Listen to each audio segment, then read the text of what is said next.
What's up guys, Mike here, the Detroit Borg, and about a couple of weeks ago I took a look at the baseline 13-inch MacBook Pro, which wasn't terribly exciting because it didn't have the Touch Bar and Touch ID. This time we're going to take a look at a fully spec'd out 15-inch MacBook Pro with the Touch Bar and Touch ID. So if you're not familiar with the Touch Bar, basically it's an OLED strip that replaces the function keys from the standard Apple keyboard. So as always, the 15-inch MacBook Pro is quite expensive. This time it starts off at $2399, but that gets you a quad-core Core i7 along with Radeon Pro dedicated graphics. But of course, I went up a notch here and went with the 2.9 GHz Core i7 along with the Radeon Pro 460, which gets me 4 gigs of RAM for the GPU. You're also stuck to 16 gigs of RAM, but it is faster RAM at 2133 MHz. And of course, we get even faster PCIe-based SSD storage, and we're going to explore that when we compare them to the old model. So getting to the unboxing, in case you're not aware, this is now available in Space Gray, which is what I have here. That's the only new color. We still get silver as well if you want to go with the classic look. So lifting up the lid, the first thing we'll see here is our Space Gray MacBook Pro, which I think looks fantastic in this color. Of course, it's wrapped in plastic, and once we get that out of the way,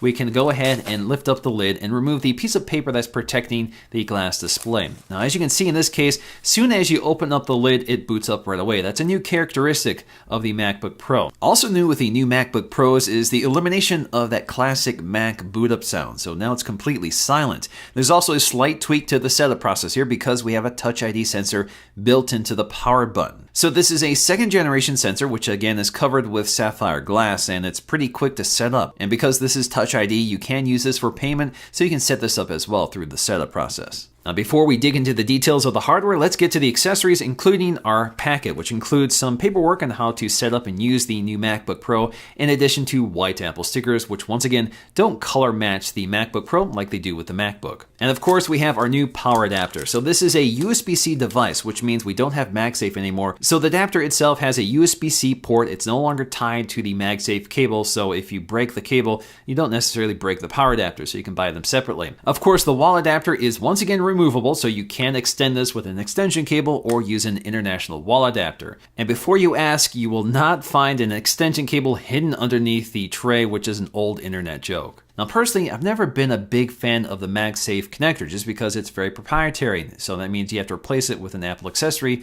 The other problem is it just disconnected way too easily. But I do miss the LED indicator, which let me know when it's charging and when it reached full charge. But like an iPhone or an iPad, when you connect the USB-C cable, it does make a tone to let you know it's charging. So just like the 13-inch, the 15-inch is also thinner and lighter than the previous generation. In fact, it's a full half-pound lighter, which now measures at 4 pounds, which makes it a lot more portable, although it's still a pretty large laptop. Although the overall footprint is now much smaller and more compact than before. So when it comes to our display, once again, we have a resolution of 2880 by 1800 over 15.4 inches. That's good for 220 pixels per inch. Although these are the same specs as the previous panel, it is 67% brighter, and the display now supports the Cinema P3 standard for a wider color gamut. So colors are much more vibrant, and with that brighter display, we have deeper contrast, which gives you a lot more depth to the screen. And generally speaking, it looks a lot more vivid and definitely makes an impact.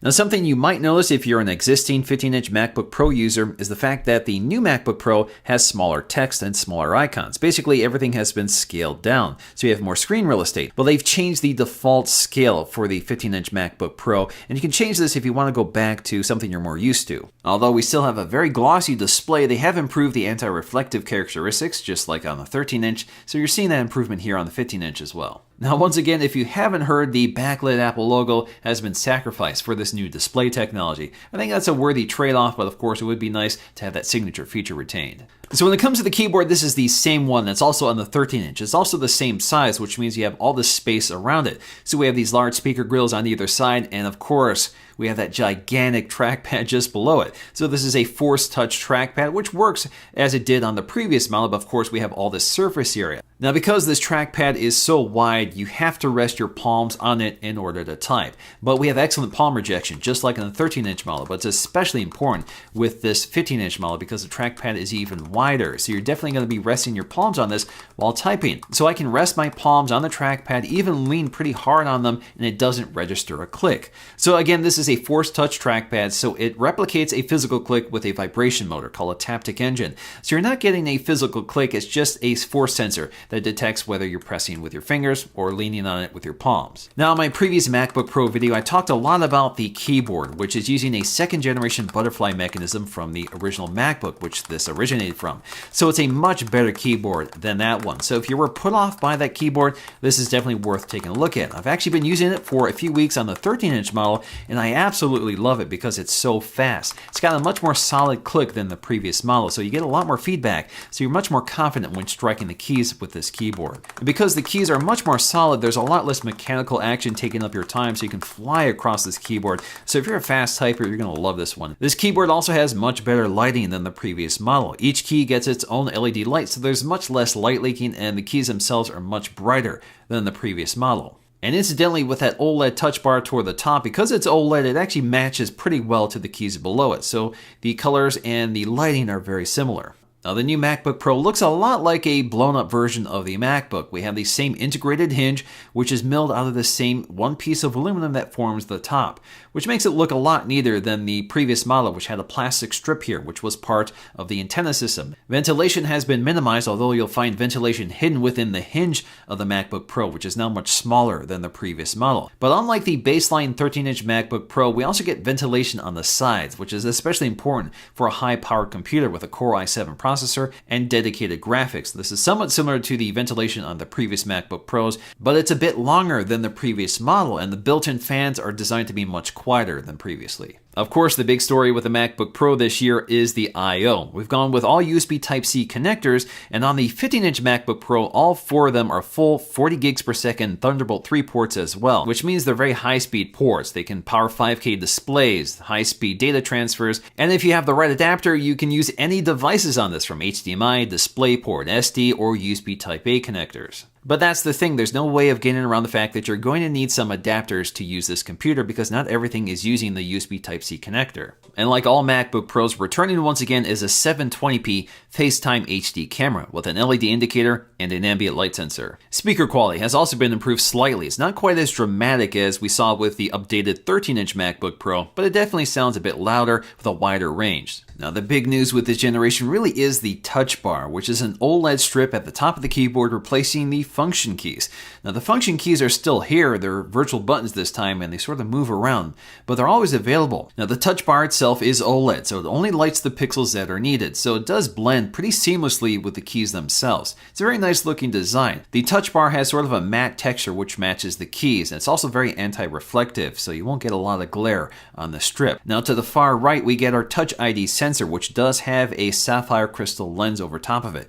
This is a Touch ID 2 sensor, so it's very fast and it works the same as it does on an iPhone. So just like on an iPhone, this is used to unlock your MacBook, and it happens very fast thanks to the Touch ID sensor. Now, this is also a physical button, so you use this to power on the MacBook or power it off. It doesn't put it to sleep or act as a home button like it would on an iOS device. Now, the function keys are still retained in the touch bar. They've just been collapsed off to the right side and can be expanded out as needed. So the touch bar is definitely something that will change and evolve over time, but right now the touch bar has a combination of the function keys we're familiar with and contextually aware software features, which adds an extra layer of user interface to the app you're looking at on the screen. So this constantly changes depending on the app. Now, if you don't like any of these features and want to go back to the traditional function row, you can do this under settings. Now, for the most part, I do like the features that the touch bar brings, and it's definitely a very slick piece of design, and of course I like the Touch ID that's built in. But what I don't like are the additional layers to often used features, such as volume controls.